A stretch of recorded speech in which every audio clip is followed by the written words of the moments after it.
And we are live, guys. What's going on, Bobby, Clyve, the Ranger? How you guys doing? Good. How about yourself? Not too bad. Not too bad. Just relaxing around the house. What about you guys? Same here. Same here. Just relaxing and looking forward to doing a little stream tonight. Yeah, Nice, nice. yeah. Day in the office. Those don't come very. Those don't. Those are fairly far apart these days. Got some stuff done. Went home, dodged one stream, and got on this one. Yeah, there you go. I can only take a guess at which one you dodged, huh? Oh yeah. Sorry, blue shirt. Yeah, I seen Bruce was on there. And then we got William in there. What's going on with you? What do you guys? What watches you guys wearing tonight? Well, I'm wearing the Mudmaster G-Shock that I just picked up. My buddy Okay. Michael had sent one in for a review, and I pretty much got enamored with it. I'm typically a square fan, but Mm-hmm. this one actually fits pretty well, so I'm really digging it. Nice, nice. What you wearing, Clyve? Well, Bill Sanders released a video about an hour ago, and that pretty much tells about it. The Van Cleef. Nice. I'm wearing my G-Shock as well, just kind of relaxing around the house. I finally gave the Rolex a little bit of a break. I've been wearing that one all weekend. Yeah, tell me about it, man. I mean, you sent me some pictures. You're really into it, huh? Yeah, surprisingly, and me and Clyde were talking earlier. Surprisingly, for the 34 mil, it actually fits really well too. Like it wears almost like that. You'll get to take a look at that orient, but that little orient I have in the 38 mil, it wears surprisingly close to that for the 34 mil size. And he sent me a another bracelet too, because the one doesn't have extra links. So he sent me another Jubilee. It should be on the way sometime this week. So hopefully then it'll fit even better because it's a little tight, like down here. Yeah. On the wrist. But other than that, it wears great. How about you, man? I heard you you got some news from your AD, huh? Well, I mean, so about a week or so ago, I came to this epiphany that I need to get it's time for me to get the Rolex, right? I had built up enough equity in some of the watches that I had that if I start selling them, I could finally get that piece. Plus, I had like a redundancy with the Black Bay 58. I had the original and the Blue Bay. I wasn't really wearing the Blue Bay that often. I was reaching more for the original. And so I figured, okay, let me start, throwing it out there, start selling some pieces. And the one watch that I thought was going to be the hardest one to sell, I got my first offer on and took a deposit, and that was my Giro Perregaux. And then I was talking it over with my wife, and she kind of convinced me to not sell it because it does have some sentimental value for me and for her. So so that went away, right? But anyway, so I still have some buyers lined up for some of the other watches, and I decided to go reach out to an AD that I had visited last year. That was relatively close to my house, and when I mean relatively close, I mean like 40 minutes away. That's the closest Rolex AD. And man, I was like, I threw it out there because the real grail watch for me is the Submariner, but I figured that I have no shot ever of getting that, right? Or waiting for it or putting on a wait list, a new one anyway. But the Datejust is up there too. Like, I want both watches in my collection at one point, at some point. So I figured maybe I have a better shot. And he was, I asked him about the sub, and he was like, we may not get a sub ever. And I'm like, oh, really? And I'm like, well, I mean, well, anyway, do you have like a list? Can you put me on a list? Now, meanwhile, I don't have any like purchase history with a guy, so I didn't really expect much. And he's like, well, we actually don't keep a list. We don't think it's fair. And I don't know if I believe him or not, but at least he was consistent. He said to me the same thing last year. Okay, here's the follow-up question. So when a Submariner date comes in, what's the procedure for you guys? So right. So this is what he says. He puts it out, and then usually somebody passes by within an hour or so and buys them. You know what I mean? And it's like, well, if you get a Submariner date, do you think you could give me a call? So he said I could do that, but by the time you get here, which will be an hour drive, it'll most likely be gone, and I can't hold it for you. So I don't know if any of this is true or not, but this has been consistent what he said to me last year.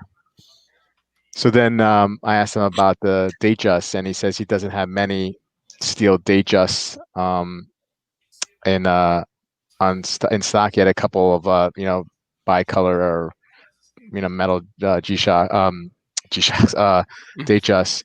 He actually had a Wimbledon, but that's a little bit not what I'm looking for and out of my range anyway. And of course, I want a blue dial, right? And so like he's like, yeah, we don't see them often. So I don't know if he basically was telling me that it's all dumb luck. They do get watches in, and it's just a matter of being there. Unfortunately, I live an hour away. It's not like I could just swing by on a whim and see what they have. So it's just very, very frustrating that I can't with Rolex now. You can't go into an AD. You can't have this like part of your life where you're celebrating a part of your life or you reach this milestone and just want to walk into an AD and get the watch you want. You just can't do that anymore. Well, and here's the bad thing especially about a Datejust. Mm-hmm. Because a Datejust, there's so many iterations, there's so many variations that you're setting yourself up because chances are they will not have this on top of everything else. You don't know what to get. So, like for instance, Bobby, let me guess. You want the? Do you want to? Let me see if I can remember. I think you said this. You want a fluted bezel and an oyster steel oyster flex oyster bracelet, right?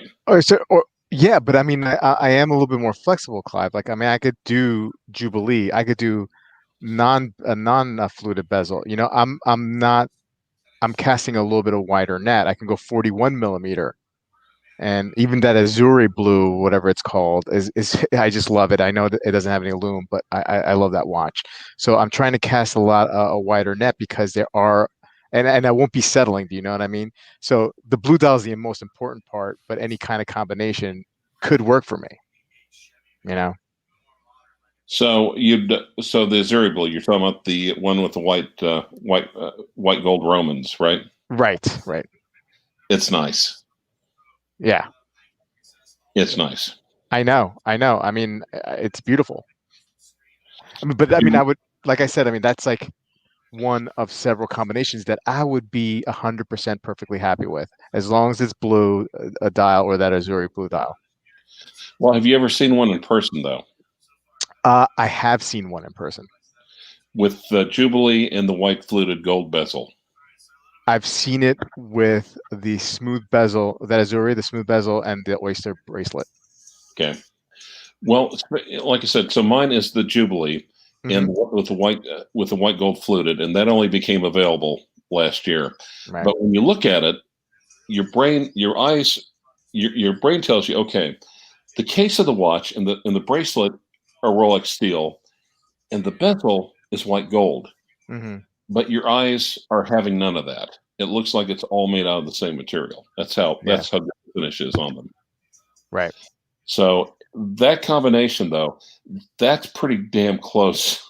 That almost takes it almost into day territory, in my opinion.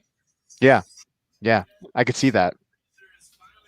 Speaking of somebody that got lucky, by the way, sorry to interrupt, but Bruce Shirt Buddha, he got lucky. He got the call, but he's probably right down there next to where his AD is, where he could probably get there within minutes too.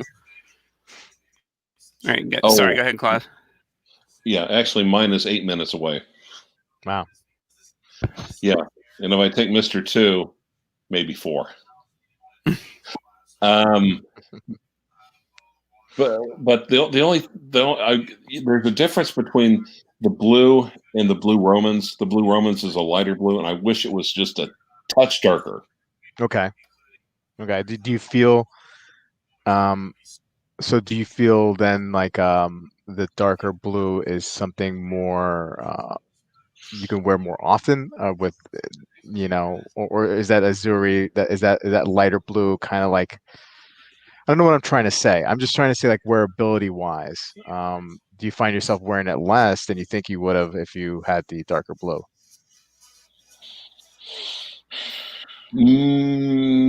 Possibly. I haven't really thought about it, but There are times, but keep in mind when I wear it, it's always in the daytime, Mm-hmm.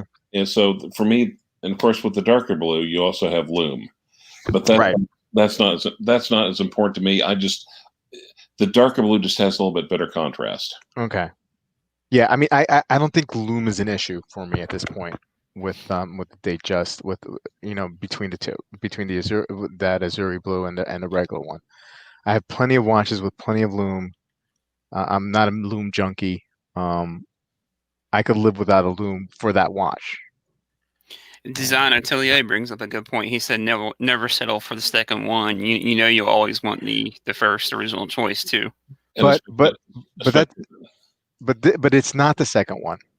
You know what I mean? Like the Datejust and those combinations that we're talking about, they're not second fiddle. I mean, I want the sub and I want a blue dial Datejust in my collection.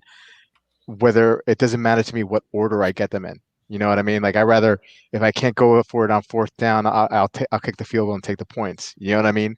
Like at one point I'm going to get either one of them. So it doesn't matter, and it wouldn't be settling. So for you, as long as it's a blue dial Datejust, anything else is irrelevant. Pretty much, yeah. I mean, I think so. Yeah, of course.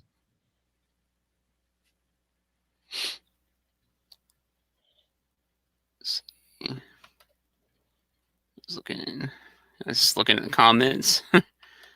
Everybody's kind of chatting amongst themselves there. Anyway. But Clyde, did you say you saw a 41 for sale recently? It's used.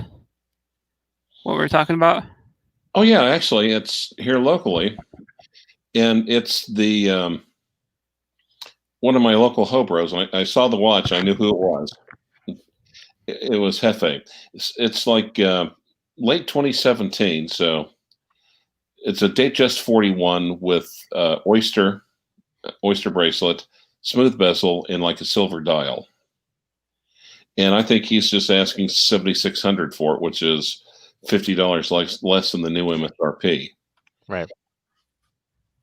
And again, it's just like anything else. I prefer a little more contrast. I think if he'd got blue dial or black dial, he'd probably be holding on to it. But the nice thing about the silver, it almost makes the watch look like it's carved out of a single piece of metal.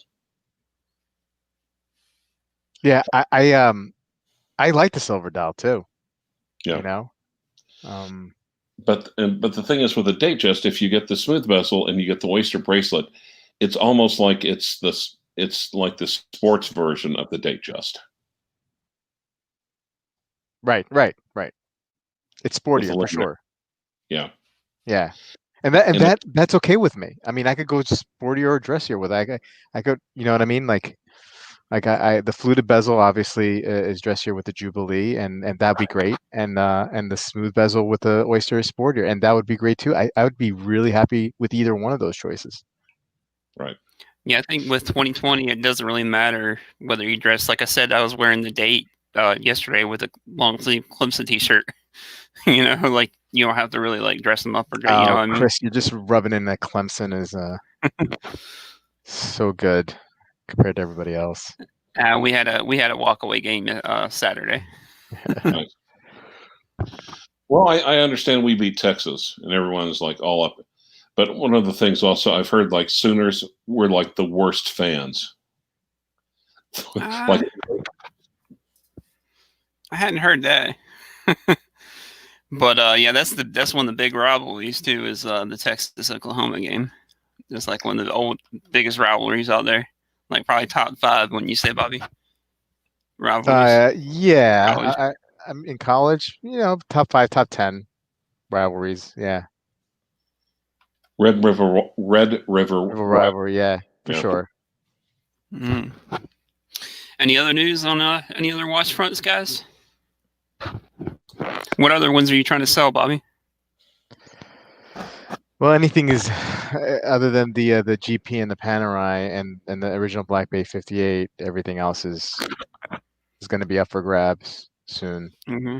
So the Blue Bays is already pretty much sold. So now, if you get the sub or the sub date, or does it make any difference to you which one it is? I prefer the no date, but Okay. but if the only thing that's available is the date, I'm taking it too. You know what I mean? Like the whole reason why the um the sub is important to me is about 13 years ago, I went into an AD 2007 to buy a sub, and I got like I didn't know much about watches. I just knew I wanted a Rolex and I wanted a Submariner. And I went into a Torno shop in a mall in Jersey, near where I lived, and the guy convinced me to buy this Torno watch that had a rare dial from some rare rock, and it was a stupid move, and I regret it ever since. And I ended up selling that watch years later for peanuts, and I could have gotten a Rolex Submariner for like under 5 grand at the time. And I've been chasing that for a really long time, that watch. And now, because I have a certain amount of watches in my collection that I could pull together and sell and be totally fine with that. Um, Now, as I feel, and everything in my life is great, family is great. I mean, I know we're going through this whole thing in the world right now, and it's tough. Um, but I feel like now or very soon is the time, and that's why I'm being a little more aggressive now. Now, Chris, I sent you a picture. Is it via iMessage? Is it possible for you to put that up on your screen? No, I'm not sure how to do that because I don't do the iMessage on my laptop because that's through my phone. Okay. So I'm not exactly sure how. You might be able to. Can you pull it up on your end? Do you think? I haven't had much luck with the StreamYard, frankly. I'll try later on. I was actually at the ADs. They had like the first shipment post COVID came in, and it was like a massive one. So I got to lay my eyes on the new 41 sub date, and then I've got like the prior ceramic version next to it, and if even right next to each other, you really have to, I've shown that picture to people, and they're like, which one's the new one? So the one is it the left or the right? That's how close the differences are. Right, even the maxi case and this kind of like thinner lugs in the new one, it's still hard to. Yeah. Okay. Well, interesting. But the only way to really look is that you can tell that, the easiest giveaways are the thinner lugs. Yeah. Otherwise, sorry, I was going to say that I've heard that the new one actually wears a little bit better than the older 40s. Yeah, I actually think they knew what they were doing when they increased the bracelet to 21 millimeters. It's just very, of course, Rolex is very evolutionary. So when they change a established Rolex design, it's like they're steering the Titanic. Right.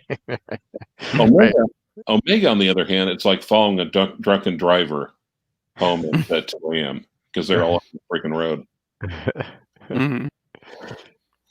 Yeah, I don't think Omega knows what Omega is doing these days. Yeah, exactly. So, Clyde, did you have the opportunity to that post-COVID shipment to pick up anything at that time? I'm sorry if I haven't been keeping up with that with your purchases or maybe. Oh, okay. All right. Okay. I guess we'll leave it at that.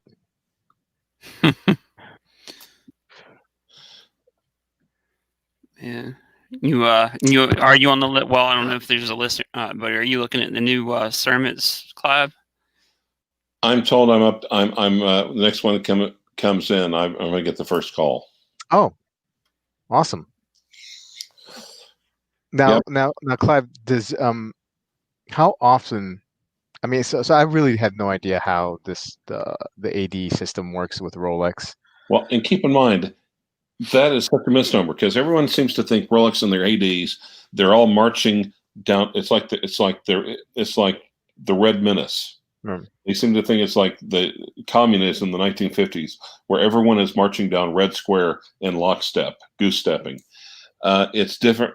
Each AD is a different business, is a different corporate and business entity, and they all can do things different ways. No, I get that, and I know, you know, Rolex keeps people in the dark sometimes, but I mean, does your AD, do they consistently, whether it be you know, compared to other ADs, you know, you know, the frequency of their inventory being replenished, is there, do you find like a pattern at least? Is it like every month or every 2 months or? Probably every 3, I think, like every quarter. Okay. But again, and how it works is Rolex just sends them what they want to send them. Yeah, gotcha.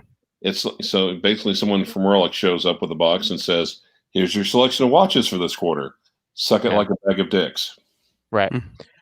I'm trying to figure out this AD that I'm communicated with, not much, but that I have communicated with. Like, you know, is there, maybe they don't sell as much? I don't know. Like, you know, like he tells me that they may not even see a Submariner for a year or two. You know, so I wonder if you know, they're just not as established, or they don't, like, you know, move inventory, or I think they do move inventory. I just don't know. I don't know if ADs get preferential treatment. I'm sure they do. Oh yeah. But but it sounds like this AD might be at the bottom of Rolex's or at the top of Rolex's pay no mind list. Well, probably the one that's like 4 to 8 minutes from my house, depending on which car I drive. It's probably the largest AD in my state. That definitely makes a difference. It's probably one. It's definitely one of the higher volume Rolex dealers around here. Right. They'll get stuff, but it doesn't stay there very long, though. Now, sometimes, but however, there's a Facebook group, and I'm not going to mention the name of the group because we want to keep it FUBU, you know. But we'll get on there and just basically do kind of like a hive mind collective sort of deal. So if we find something, it's just like, well, here's something. I really liked it, but I can't really do it, or I'm not interested in it. So, hey guys, right. BC Clark's at Penn Square has A, B, and C. Go get them. And actually, one of our there's like 3 stores owned by the same family, and one of them is not really doing Rolex anymore. We'll start doing Omega, which is, we haven't had an Omega dealership down here for probably 10 years. So they're probably doing pretty decent then, since they opened that up. Exactly.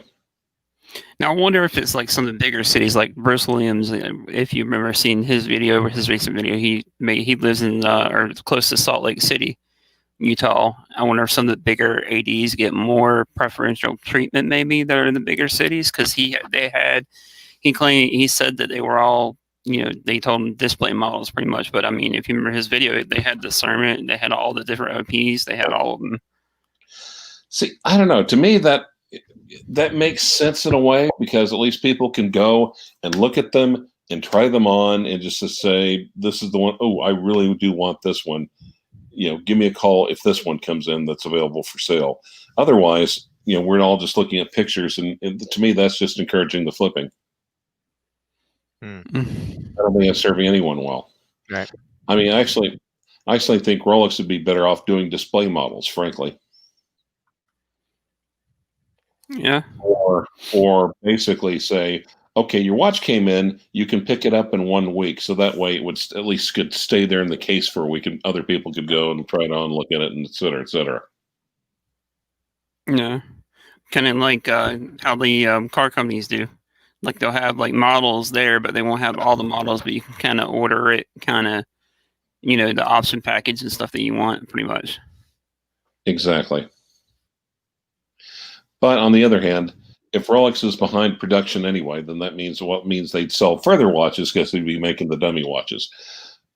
On the other hand, that might stop people from doing smash and grabs on their displays. It's true. This is true. I know my local AD is like a family run. Is that how you guys are? Like it's Yep. like an old, like family run kind of business. Yeah. Like they've been around Well, for years. and here's the funny part. Probably Rolex is still probably is the most represented watch brand in my state. Because let's see, I think they've got 3 in Oklahoma City, 1 in Norman, 1 in Weatherford, a couple in Tulsa. I think they might have 1 in Enid. So, for a relatively low density state, that's a lot of dealers. Yeah, that is. Yeah. Yeah, mine's kind of like Bobby. Mine's about like 30, 40 minutes away down in Pawleys Island. I mean, it's close enough, but it's not, it's not like Clyve, like where it's like, I can get right there. I mean, I live in Jersey, and I just live in a really remote part of Jersey, closer to PA, and that's, like I'm about an hour and a half north of Philly. 40 Philly minutes has from all Allentown. kinds, I'm sure. Yeah. You mean south of Philly? What was that? You mean south of Philly? No, I'm north. I'm north of Philly. Okay. I'm closer to Easton, PA. But further east in Jersey, closer to Manhattan, obviously, when the density picks up, you do have more ADs there. But the Jersey tax is also, the sales tax is a little high compared to some of the other states in the surrounding area. Jorge, sorry, Bobby, go ahead. No, it's not important. Go ahead. I was just saying that George is saying that Chicago's got them all closed up, and they probably got a bunch, I'm sure, in the city ADs there where they're at. Bet you they wish they had display models in the cases.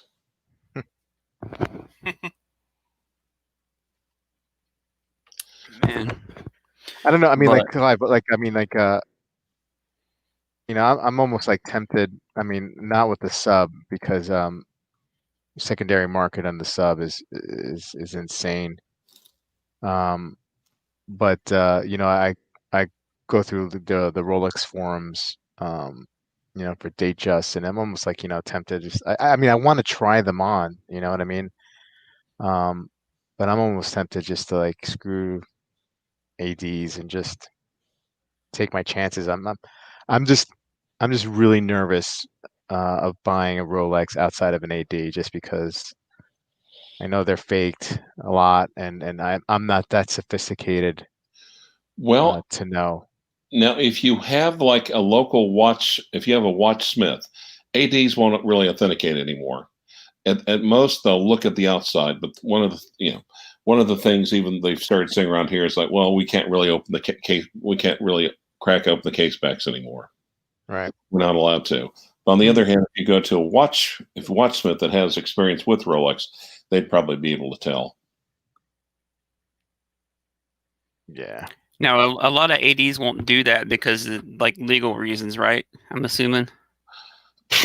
I'm not sure if it's legal. They don't want to assume responsibility just in case there's a really good, like a 1-to-1 fake and they'll miss it, or it's because if it's a business practice set by the AD, because it's just like, look, our watchsmiths are kind of busy fixing our actual clients' watches. Mm-hmm. Or if you remember, Panerai wasn't it Panerai actually just had a super fake that they didn't even realize they had? Well, especially with the older versions of Panerai, because keep in mind they use ETA movements, and there's such a price gap between what it costs to make the watch and what they sold the watch for. There was actually a lucrative business model for the fakers to go out and almost do pretty damn close to 1-to-1 models. And Panerai basically said, we do not authenticate. The only thing you could possibly do is if you're getting it pre-owned, and if you have not, you could possibly have your the dealer, the AD, authenticate the sale. Maybe. But I also think that's also hurt. I also think that hurt Panerai in the resale. And I think that's one of the things that spurred Panerai to go more in-house movements.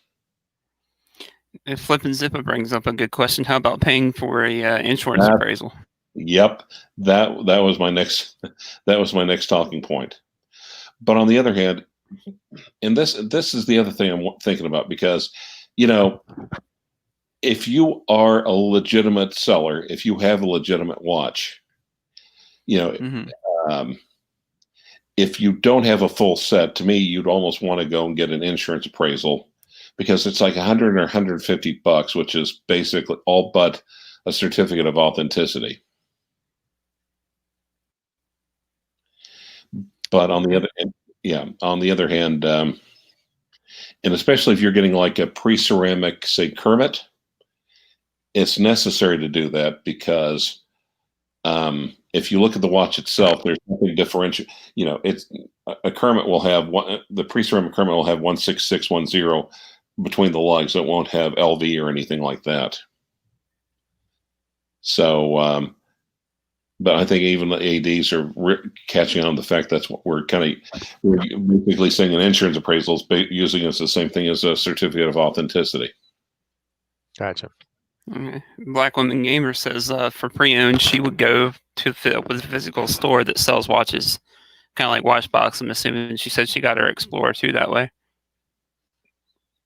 Yeah, and of course, like the old conventional wisdom is by the seller. Mm-hmm. Mm-hmm. Not literally by the seller, because that violates the 13th Amendment.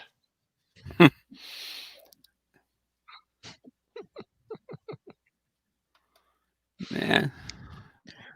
Yeah, well, I mean, BWG, I if it's available. I mean, like that was always kind of like my watch. I just never talk about it because I just never figured I'd be able to walk into an AD and never get it. So that's why I was kind of talking about it. Mm-hmm. Now, Oricand also says if you ask for a service estimate, it's basically a free authentication. And the AD said 150 to okay. Well,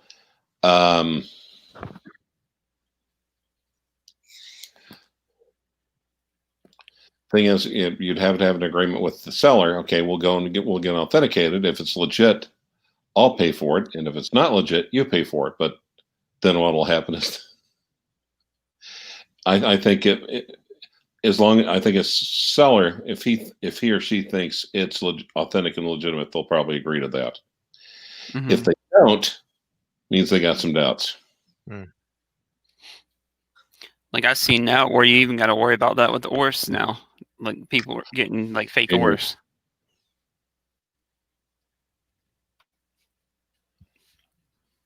Exactly. But No. You guys got anything else to add? Well, Bobby, do you think you'd look at a pre-ceramic Submariner? So the other option would be to get the watch that slipped away or that I didn't get. So a 2007. So that would be pre-ceramic. Nice. But and look, I realize that the position that I'm in is a position of no strength. So when I see the prices for those pre-ceramic subs, they're either at or more than the MSRP of the new ones. You know what I mean? But I can't be picky. Yeah. Geez, they had like a 10460 at a pawn shop and this is and that's another possibility.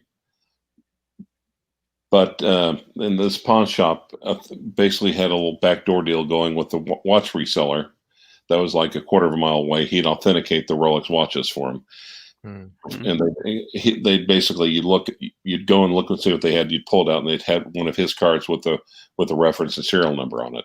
They in turn would be encouraged to people that wanted to sell their watches to send them to him. Right. But they had a no date sub 10460. It was like $3,500. It's like, I don't know. Yeah. That don't sound too right.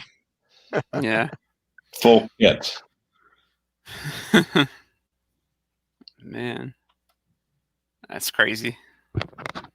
Yep. 1406. Okay. Yeah. Well, okay, black woman gamer, don't jump ahead of yourself. Mm. They also had pre-M and they had M as well. So it could have been a 14060 without the M. Yeah, so think of it this way.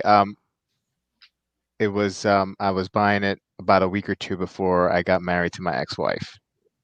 And we got married in February. So this would have been mid-January of 2007. So I don't know if the M's had come out by then. But anyway, I don't care. I'm not whatever it is. Mm. Whatever it is. It would have Um, probably been a 2006 model, That would be right? that'd be an M, I think. Yeah. Then okay. Bruce is asking you, Bobby, any interest in the Sea Dweller, the 43s? See, they have a bunch of them in stock for sale. I know when I went to my AD locally, that's what I saw. This has been about a month ago, and they actually I would wear have fairly well for the size. yeah, I would have to try one on, but I wouldn't yeah, I mean, I'd be open to a sea dweller. My buddy who's a watchmaker, he moved to London years ago, and he works for Rolex. And a few years ago, I messaged him. I asked him like, what under 10K, what should I get when these watches were under 10K? And he's like, I have a Sea Dweller. I love it. You that it's a tank. Yeah. I just have a 6 3/4 inch, so I just don't know how that would fit me. But I wouldn't pass up a Sea Dweller if it fit right. Well, and keep Mhm. in mind though, besides it's bigger, it has a lot more Yeah. wrist. What I didn't like about mine is that it was a little bit too chunky. Is why I liked this, because if you walk around in a suit and tie, then might as well get used to the feeling of it bumping up against your shirt cuff like 5,000 times a day, which might be the point of being autistic. But I didn't. That's the one thing I did not enjoy about that. And also, Yeah. Sea Dwellers like at least a couple of thousand more. Yeah. More sense to get a Sea Dweller at MSRP or to get the new sub date at secondary market and pay the same amount. Yeah. Yeah. I mean, I wouldn't if all things were the same. I mean, I would definitely because it means more. I would do this sub, but being realistic and I mean, I mean, the Sea Dweller will still be in play. You know what I mean? For me, like I said, I would have to try it on and see. No, Now, do you think if you get the date, just do you think that'll help you get the sub later? You'll be on their good side, I guess you could say. Yeah, but I mean, is that enough? Is that enough purchase history? No. I don't think it is. Now, Black Woman Gamer, to me, what's even okay, the difference between the pre-M and the M is that the M got an upgraded movement. The pre-M had the same movement that was in the 36 millimeter 14270, and that movement, some people say it was kind of like a horological hit job, but a lot of people, there was a couple of very influential articles at the time talking about the older movement, saying, well, it's not as robust, it's not as reliable, it's more prone to problems. And though they went and updated the movements on, among other watches, the 36 millimeter, that's when they took the 36 millimeter Explorer from 14270 to 114270, and the sub went to the M just to show modified, or to me, what's more important though than the movement, looking back, is the fact is 2-line versus 4-line for pre-ceramic subs. And I think 2-line has more of the old vintage, has more of a vintage look to it. And, there's a reason why collectors call the pre-ceramic no date the last of the best.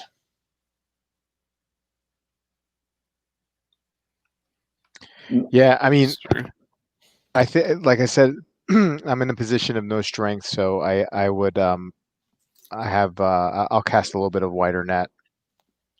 Um, but we'll see. Like again, I mean, I love the romanticism of going back and getting that watch that got away.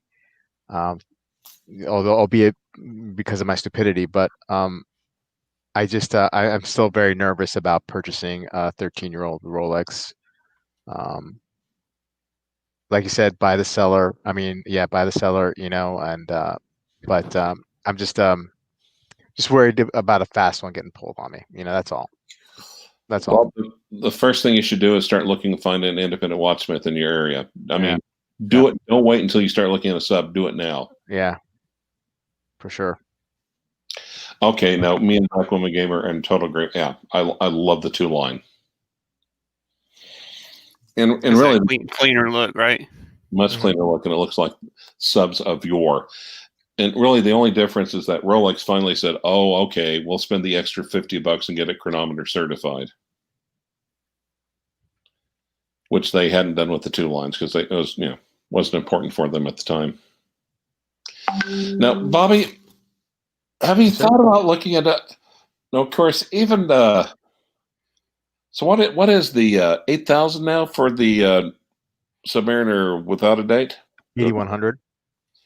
Have you thought about looking at other brands for Oh no. I mean, of course. I mean, I love H Moser, man. I mean, like if I can get like a little bit older Endeavor, you Yeah. know, um, but I have to be realistic in the sense that I got a 3-year-old and a 2-year-old, and I want to wear my watch, and I want something that's that can handle it.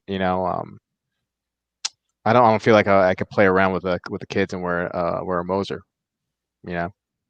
Um, but maybe that's for down the road a couple more years. Maybe I could pull that off. But no, this has gone into deep thought. Like I mean, I love Gerard Pergo, and I was thinking Laureato as well. But Yeah. at the end of the day, what it comes down to is that they will just be not the. I mean, they'll just be placeholder. I mean, I want the Rolex. I want the Rolex. You know what I mean? Not because it's Rolex, but yes, it's because it's Rolex. It's because of what happened, over 10 years ago. Have you had one before?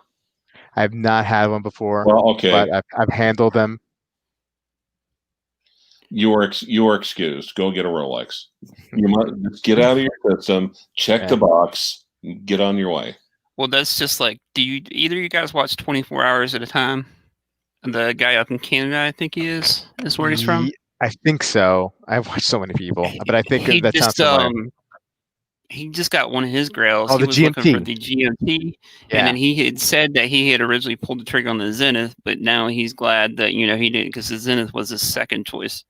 Yeah. But he went ahead and got the GMT. I think it was it the Coke that he wanted? I think an older one. No, I thought it was a Pepsi. I thought it might be a Pepsi. But he got the Rolex, and now he's happy and glad that he did. Instead of, if he would have went and got the Zenith, then he would probably had to wait that many, more years till he could get another Rolex again. But his was from like 2000, the GMT. So it was 20-year-old watch. Yeah, no, you're right. Blue shirt. I don't want to settle. I mean, I just want to, and look, either getting the Submariner or the Datejust, either way, it's not settling for me. Like I said, I want those two watches in my collection at one point. One's got to come before the other. If it's easier to get a Datejust, the one I want, then I'll just do that. But the sub is harder to find and get, but I have to make that decision. I have to make the decision whether I'm just going to go new, then it's going to be a challenge, or if I go and find one from 2007, let's say, and then go through the rigmarole of like verifying, making sure I got something legit, make sure I'm not paying out of my nose, or you know what I mean, like. I think the transactional cost will be lower, anatomically speaking. Anatomically. Yeah. Yep. And see, you could always enjoy the date just for a little while too, while you got it, and use that just kind of like Bruce did with his trade, where he got the bluesy. He traded, he got rid of Explorer 2, got the bluesy. Yeah, even if even if I get the date just first, I mean, I still have the original Black Bay 58, which I'm very, very, very, very happy with. Yeah, I like 360. That's I love where those watches too. I love those watches too, man. I find Well, myself buying I'm those wearing all the the time G-Shock. still. Wearing a G-Shock. I love them. You see, I don't know. That's just a different flavor of pain. You can get a lot of pain in that range, 300 to 600. Oh yeah.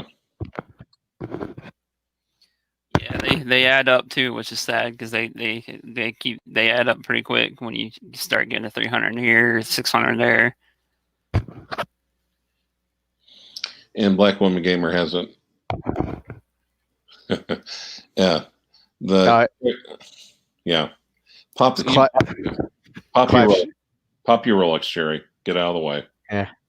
Clyve, I had Black Woman Gamer on my channel on this past Friday on a stream, and we did a collection review. She's got a nice collection, man. She was a lot of fun.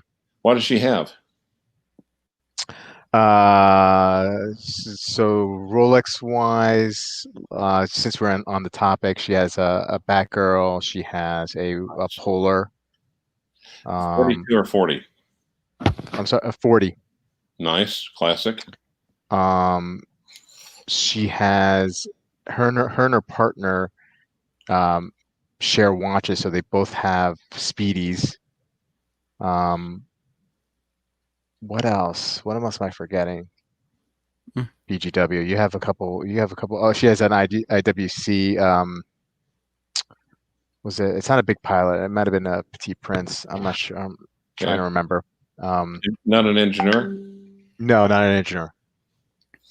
The Petite Prince, if you get them at a good buy, they're fairly good bargain. I feel like. I don't think if you get them at a good buy. I don't think hers was Petit Prince. She has a couple of She has an Omega Seamaster Chrono, an older one. Yeah. So she's got quite the lineup. Got good taste. Yeah. Yeah. Okay. What's 40? Is that the size of a watch or her age? No, that's the 40. That's the Polar. Okay, Polar. Explorer 2. That name. Good. Otherwise, I have to suck in my gut for the rest of the podcast. Man, she says she loves the Engineer. That is a great watch. That's on my eventual list one of these days down the road. Is the Engineer? I do like that one. Don't tell anyone this, and I swear to God, if you repeat it, I will deny it to my dying breath. But I actually did kind of like Archie. But I'm the one who started calling it the manure.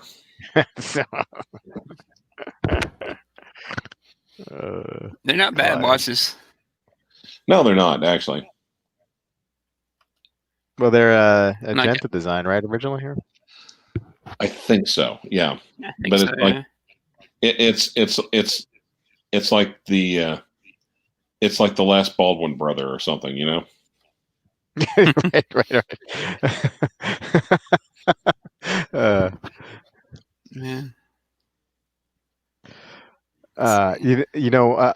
Here's the other thing that I was like really thinking about.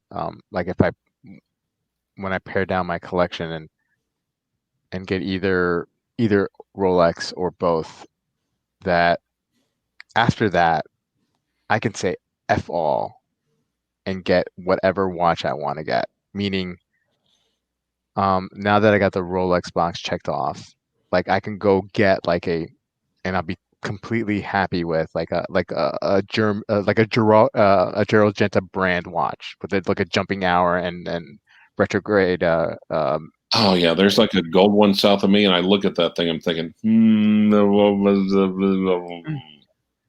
I mean? But I mean, I don't know if anybody else knows it. I mean, I understands what I'm trying to say. Like I feel like once I get those right, like I can F everything and just get like really eclectic looking watches and just be really, really happy, really happy. But I feel like I need to check because I've Well, been wanting this Rolex for such a long time. I need to get that out of the system, like you said. well, Bust my cherry. check the box. Well, to me, it's almost like okay, it's almost like the first Thanksgiving when you're invited to sit at the wooden table with breakable plates. Mm-hmm.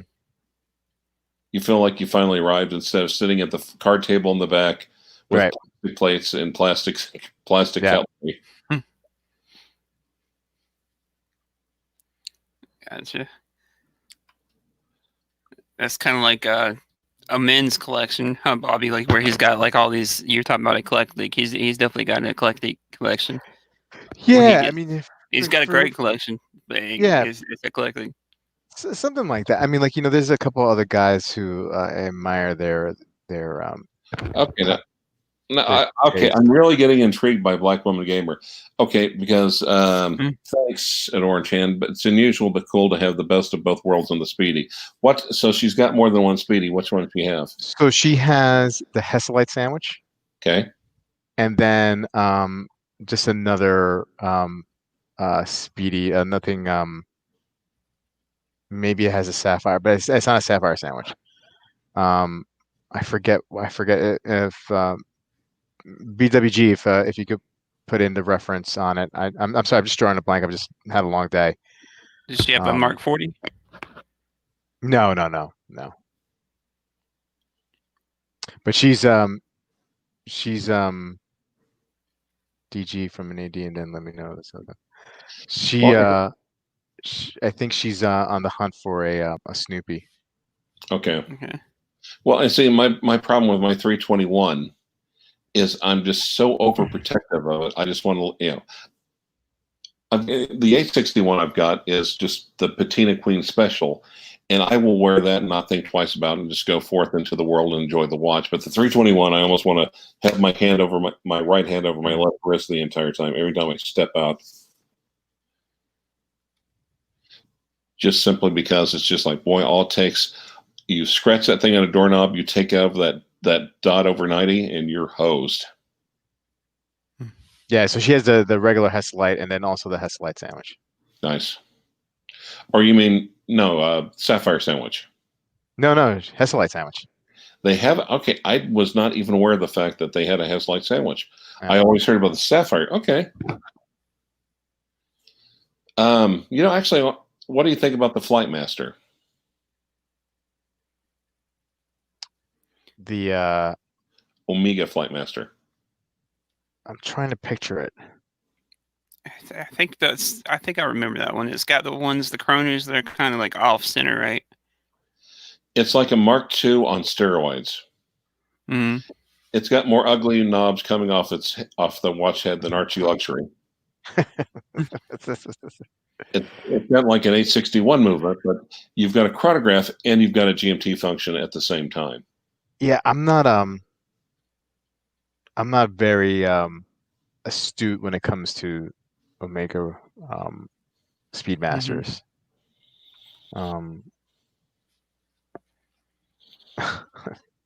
Yeah. Yeah. We'll keep politics out of this. But okay, let's just talk about one thing about politics. Okay, let me. I think I can speak for everyone where I can say I honestly don't give a fuck what your politics are. I don't care if you're pro Biden. I don't care if you're pro Trump. I'm tired of hearing from everybody. Shut the fuck up. I can pretty much. Shut the fuck up and just go agree with that. I can agree with that. Yeah. I'm tired of hearing the pro-Trumpers. I'm tired of hearing about the anti-Trumpers. I'm just tired of it all. There. Well said. She's saying that the Flight Master is cool, but not for her. She likes the Mark 40 with the same colors. Yeah, Mark 40 is actually a beautiful looking watch, and the Flight Master you could probably use that to bash in doors. That's how big that watch is. But I also think ultimately I think the Flight Master has I think one of these days, I think the market's going to come to its senses, and those things they're starting to disappear slowly. But I think it's a diamond in the rough. And we're talking about this also, like the overseas version 1. I've noticed you started to look at it. Yeah, Chris, right? Which one? Overseas first Oh generation. yeah, the first gen. I don't know when I'll get one, but I've been looking at those. I kind of feel like they're sleeper right now because you can pick them up decently priced before they go up. Yeah, they're not gonna get any cheaper. I'll tell you that. So how much? You sent me like a picture of like a ad for one or something like that. I saw one on Chrono for right around 6 or 7, I think, which isn't that bad, and it was automatic, full box of papers and everything. From 99, I think was the year, if I remember correctly. Sounds about right. Yeah. The only thing is, some people think it's 38. It's a little bit too small. 37, 38, all those lines. And then some people don't. And the bracelet is nowhere near what the second and third gen are. They definitely probably right. But the 37, I don't feel like would wear that small though. No, you'd basically wear it. It's like having a mid-size Aquanaut. You'd wear it as a dress watch. Mm-hmm. And the dials in some of those versions are just astounding. Mm-hmm. And like you said, the bracelet's probably not near as good as the new one, like what Bruce just got. Right. But it's not. I mean, you can actually with the first gen, you can actually change those out, can't you? You can integrated. Yeah, you can, and you might be a little tempted to. I mean, I would like a lower model or entry level Grand Seiko, and I'd rate the bracelet maybe like those, tiny bit better, but not much. Yeah, I mean, of course, I'd keep the original bracelet for it, but just swap it out to whatever I want to wear with it, whatever. Well, that's good, because otherwise I think we'd have to beat you just out of general principle. Man, what about you guys? You guys got anything else besides Bobby? I know you were on the Rolex, but what about you, Clyve? You got anything else on your radar? Or no, that's really about it, I guess. I haven't really gotten anything for the longest time, so then picking up, and of course I'll still look around. See what I can find locally in vintage. Right now, I think vintage watches, depending on your area, is where the real fun is. That's Marlboro country. That's where the flavor is. Mm-hmm. Yeah, once I got that the Rolex I just got off of John Carlo, which I knew the seller and everything, so I knew I wasn't too worried about that end. I lucked out with that one. Like I said, the 34 actually fits a lot better than I thought it would. And if you get it at a good buy, I feel like you can do vintage, you can actually do decent. But it's just 50-50 too, though. It's like one of those things where you can get something really scary, or you can just lug out, And despite everything else, that my recent pickups, the one I'm probably feel the strongest about is by far the cheapest one. That little Lejeune chronograph. 70s, great condition, wearable 40 millimeter size with a manual wind column wheel chronograph for like a little over $1,000. Wow. Yes. Wow. Not bad. Not bad at all. Yeah, and if I had to go down to one, even though it doesn't have a date, that would be a serious contender. Now, where do you usually pick up your vintage pieces at in Clyve? Do you look locally or do you look online? Locally, because online you can try Craigslist, you can try eBay, and do you guys want the quick rancher tip on this one? Sure. Okay, and also it depends. Okay, Black Woman Gamer, if you can find a good deal on like a early model 16800, the transitional one, that's probably the biggest bang for buck right now. The early models basically look the same thing as the like the 1680s, like the 4 digits. So you've got matte dials, you have loom, you have naked loom without gold surrounds, and those things are not going much more than just the 16610s. It's not predecessor, it's successors. But yeah, just looking around, Craigslist and so forth, Facebook Marketplace. You have to look for an uneducated seller. So if you look for very, very specific search terms, you're going to find the people that plug it in know exactly what it is. That's going to, you want to look for someone that doesn't really quite know what they've got. And such people exist out there. You might want to look for old Rolex Submariner, for instance, or just Rolex Submariner. Don't look for a reference. Don't put a time. Don't look for specific instances. Or, vintage Rolex Sub, old Rolex Sub, and do a look around, check out the seller. Make sure, of course, don't even think about this unless you have a watchsmith on speed dial. Likewise with Craigslist and Facebook Marketplace. Sometimes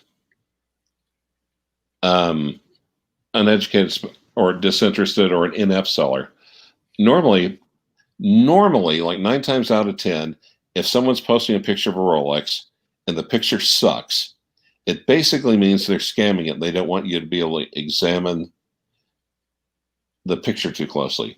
But like 1 or 2 times out of 10, you've got someone that just maybe not terribly interested, doesn't have a great camera, and they're not, they're not trying to squeeze. They don't really know what they've got, and they're not trying to squeeze every cent out of it. It's a Rolex. I know it's worth something. I'll put an ad on Craigslist. But especially watchsmith on speed dial. And that's the one thing about here. I hadn't really found one here locally at the beach, like a watchsmith. So keep looking around. Go to the dealer and talk to the watchsmiths over there and see what they'd recommend locally. But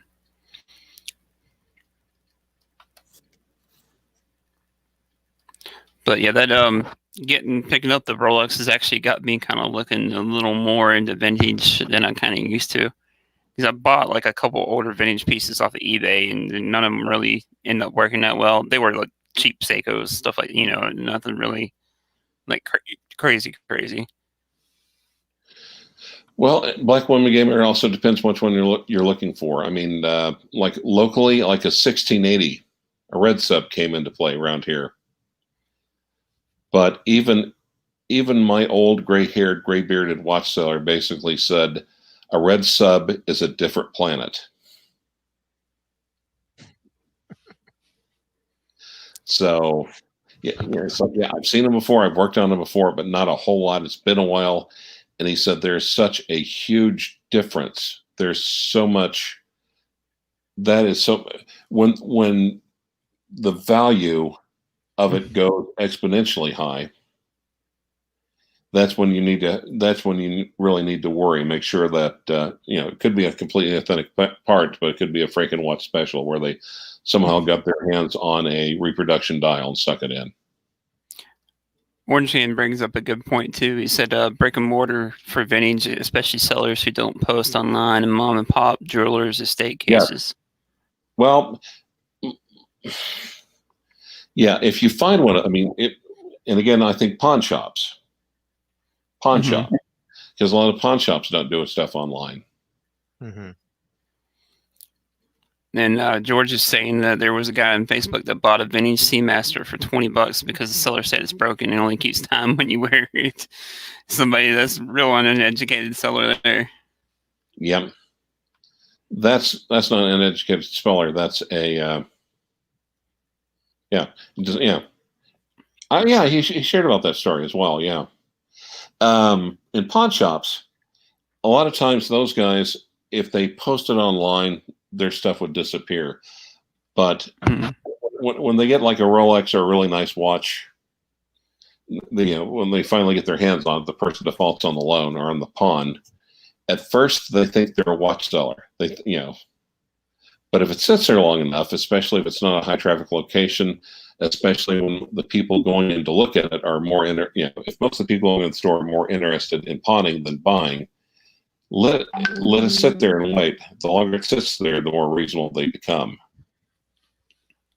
And unless it's pre-authenticated, buy it with a credit card and make sure it says authentic Rolex on it. Yeah.